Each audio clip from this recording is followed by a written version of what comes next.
One of 3D printing's biggest problems, especially when you're new, is leveling your bed.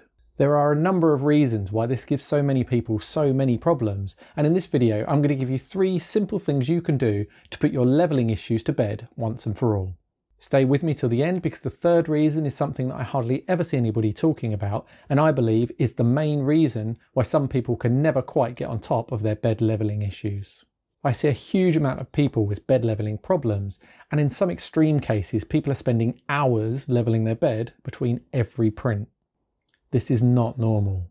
I take roughly about 5 minutes to level my bed, and the only time I ever re-level it is if I've changed a component or if I accidentally moved one of the bed level adjusters. This means I can sometimes go months without re-leveling my bed. First, let's discuss one major issue that confuses a lot of people. Bed leveling. This name has become the most common, but it's a wholly inaccurate term. What we are actually doing is most accurately described as tramming the bed. According to the Collins English Dictionary, tram means a fine adjustment that ensures correct function or alignment. Tramming the bed is basically aligning the print surface to the X and Y axis. That is all. What we're not trying to do is make the bed level with the surface that your printer sits on, the frame of the printer, or the centre of the earth. What can also confuse the issue is because of the way that popular printers like the Ender 3 find the 0 position of the Z axis, we need to set the Z height at the same time as tramming the bed. What you need to remember though is that they are 2 different things and need to be considered separately. So how does your bed go out of alignment once it's been set? As we've seen, tramming the bed is simply aligning the print surface to the X and Y axis. The only way it can go out of alignment is if one of these things moves. With that in mind, let's look at 3 key areas that need attention if we are to solve our bed leveling issues.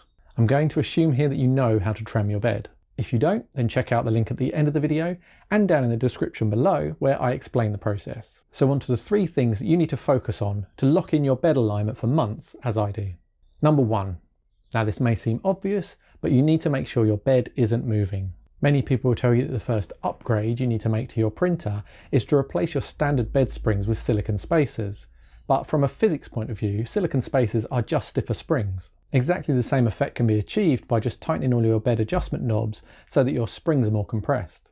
As a guide, look to compress your springs to about 2/3 of their uncompressed length. With your printer turned off, see if you can feel any movement in your bed. Try gently pulling up one side at a time to see if you can feel any play. Do the same front to back, and if you can feel any play anywhere, take your time, track it down and eliminate it. The most likely place for any movement is in the bed rollers. Eliminating play here will take careful adjustment to ensure you don't go too far and cause too much friction in the bed rollers. The best way to check that you've not gone too far is to make sure that every roller can still slip on the guide rail and turn with a little force by hand only. Once any play here has been eliminated, make sure that your bed adjustment knobs are not turning on their own.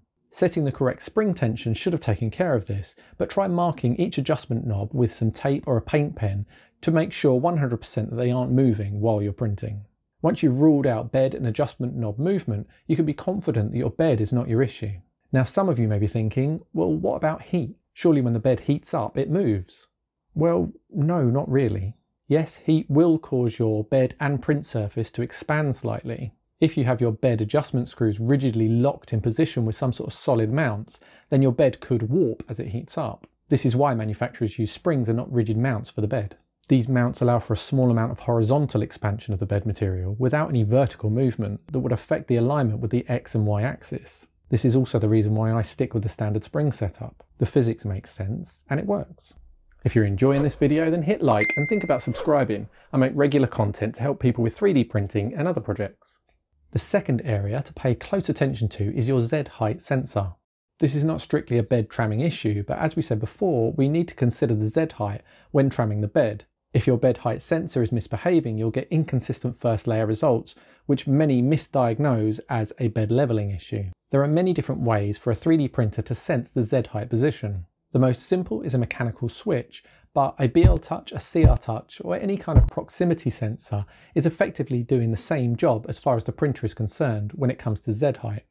Automatic bed leveling is another misnomer that we need to look at in a separate video, as again it's a separate process to tramming the bed, but is often confused as being the same thing. To see if your Z height sensor is giving inconsistent results, try homing your printer 5 times in a row and see if the Z height goes to the exact same point every time. If it doesn't, your sensor most likely needs replacing. The third, and I believe most important area to focus on, is your X-axis gantry level. If your bed has no play and is consistently staying parallel on your Y-axis, and your printer is consistently homing to the same Z height, then the only place left for movement is your X-axis. How can the X-axis gantry go out of level though? Well, actually, pretty easily if it's only driven on one side, like my Ender 3. If you can move one side of your gantry up and down independently of the other side, then it's very possible that any bed leveling issues you have can be attributed here. If the non-driven side of your gantry has a lot of resistance, then when the driven side is pushed up, the non-driven side is going to lag behind, changing the plane that the X-axis moves on. The same happens when the lead screw pulls one side down, except now your X-axis is out in the other direction. Hopefully it's easy to see that any movement and excess resistance on your X-axis gantry can cause your X-axis to continually move. Trying to tram your bed to this axis then becomes almost impossible. Try taking some manual measurements after driving your Z height to different positions, and then see if there's any variation between each side. If there is, then this is a problem you have to fix to have any chance of getting any consistent printing results. So what can we do about it? Well, there are two options. To completely remove the possibility of the two sides of the gantry moving independently of each other, you could install another lead screw and then connect the two together with a belt. That is exactly what I did on my CR10S Pro. Even though this printer comes with dual lead screws as standard, they aren't mechanically linked, and every time you turn the printer off, the two stepper motors would go out of sync, and you'd have to tram the bed every time you turn the printer back on. The other option, which has zero cost, is to carefully align and adjust your X-axis gantry so that it stays level all of the time. Every printer is going to be a little bit different, but these are some steps you can go through to try and improve things for yourself. Firstly, your frame needs to be straight, and most importantly, your two vertical extrusions must be parallel. One way to ensure this is to loosen the fixings of one side, top and bottom, and move the gantry to the bottom before nipping up the bottom bolts, and then to the top before nipping the top bolts. Then go back and fully tighten the bottom and then the top. The gantry should keep the two vertical extrusions apart and act as a spacer as you do the bolts up. Once you're happy that your frame is parallel, you need to check that your X-axis gantry is at 90 degrees to the driven side vertical extrusion. If you can get to the fixings to loosen them while you align the gantry and then tighten them again, then happy days, but I couldn't do that on the Ender 3. I would have to completely remove the gantry from the top of the printer before aligning everything on the bench and then reassembling. I went through this process on my Ender 3 version 2 in great detail in my assembly and setup video. Give that a look if you have this printer.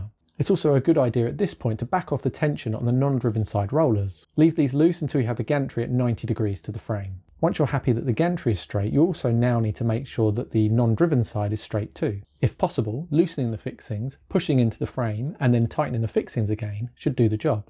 All you need to do now is readjust the tension in the non-driven side rollers. As with all the adjustment rollers, you should be able to just about turn them by hand once they're tight. With these though, you can afford to go very slightly looser than with the other side. Just keep checking to see if you have any play in the gantry and whether one side lags behind when you move the driven side up and down. Take your time to get this adjusted as best you can. If you get this right, you may never have to tram your bed again.